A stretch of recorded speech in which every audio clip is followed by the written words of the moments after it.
आइए ईवीएस में seated paper first के लिए ईवीएस में वातावरण में प्राकृतिक रूप से पाई जाने वाली ग्रीन हाउस गैसों के बारे में हम लोग पढ़ते हैं।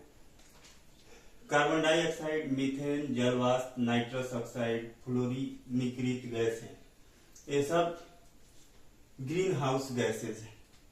मानव द्वारा निर्मित या संश्लेषित ग्रीन हाउस गैसेज निम्नलिखित है: chlorofluorocarbon, hydrofluorocarbon, perfluorocarbon, sulphur hexachloride.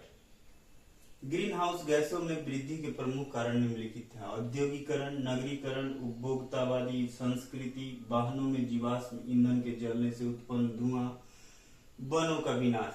Screenshot लीजिए।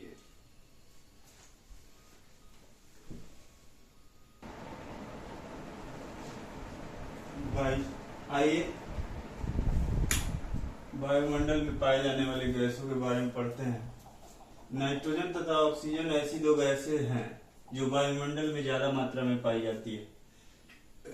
नाइट्रोजन वायु में सबसे अधिक पाई जाने वाली गैस है, यह लगभग 78% है। ऑक्सीजन की मात्रा लगभग 21% है। आर्गन की मात्रा लगभग 0.93% है। कार्बन डाइऑक्साइड की मात्रा लगभग 0.03% हमारे वायुमंडल में पाई जाती है। इन अन्य सभी गैसों के अलावा धूल के छोटे छोटे कण भी हवा में मौजूद होते हैं। स्क्रीनशॉट लीजिए।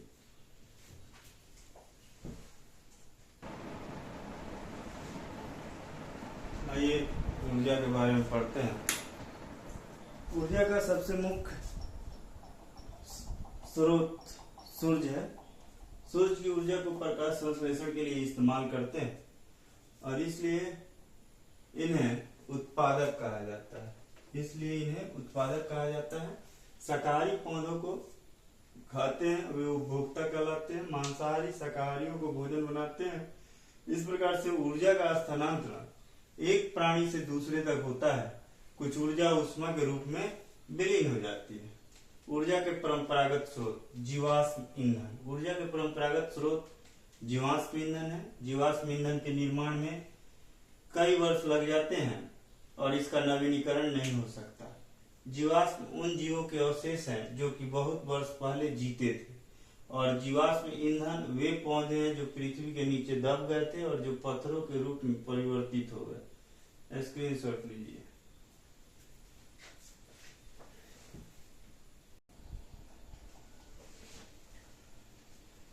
आइए तेल के बारे में पढ़ते हैं।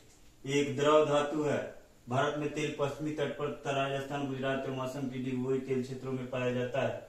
प्राकृतिक गैस ये विभिन्न गैसों का मिश्रण है। खाना पकाने के लिए इस गैस को एलपीजी या द्रव पेट्रोलियम गैस के रूप में प्रयोग किया जाता है और यह सिलेंडरों में भरकर लाई जाती है। यह सिलेंडरों में भरकर लाई जाती है। संपीड़ित प्राकृतिक गैस या सीएनजी सार्वजनिक यातायात के वाहनों में प्रयोग किया जाता है। ऊर्जा के गैर परंपरागत स्रोत ये नवीनीकृत संसाधन हैं और यह कभी समाप्त नहीं होने वाले हैं। सौर ऊर्जा या सूर्य से प्राप्त होने वाली ऊर्जा सबसे अधिक महत्वपूर्ण है। यह प्रकृति में व्यापक रूप में पाई जाती है। प्रदूषक रहित होता है।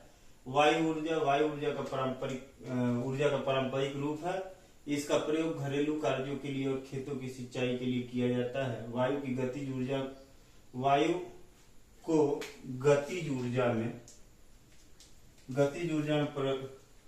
परिवर्तित करके इसका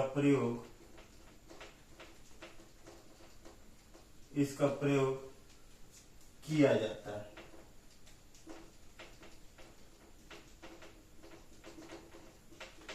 स्क्रीनशॉट लीजिए।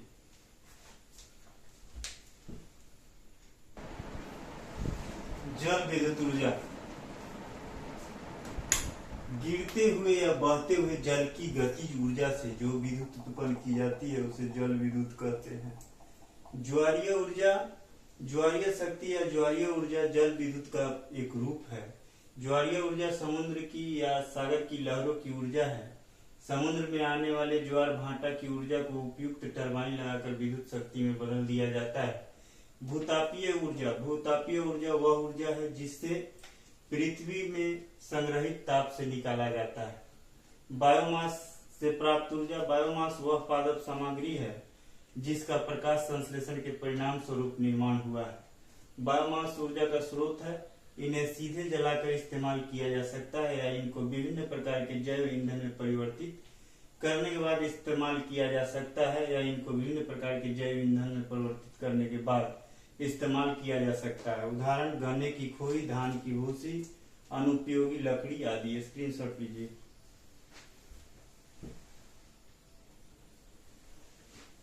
पर्वतारोहण। पर्वतारोहण एक खेल, शौक या पेशा है जिसमें पर्वतों पर चलना, लंबी पदयात्रा या उन पर चढ़ाई आदि शामिल है।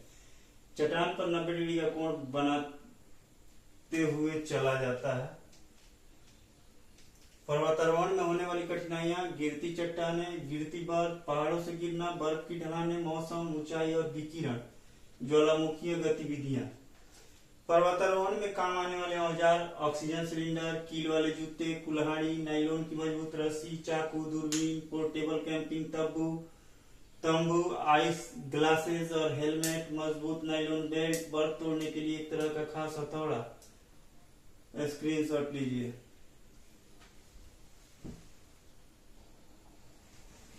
पर्वतारोहण में एक ग्रुप लीडर की भूमिका, बाकी लोगों का सामान उठाने में मदद करता है। पूरे ग्रुप के आगे बढ़ जाने पर ही आगे बढ़ना, जो चल ना पाए उसे हाथ पकड़कर चढ़ाना, रुकने के लिए जगह ढूंढना, साथी के बीमार पड़ने पर उसका ध्यान रखना, सबके खाने पीने का इंतजाम करना। संतोष यादव 20 वर्ष की आयु में माउंट एवरेस्ट पर चढ़ने वाली कम उम्र की प्रथम महिला है। स्क्रीनशॉट लीजिए।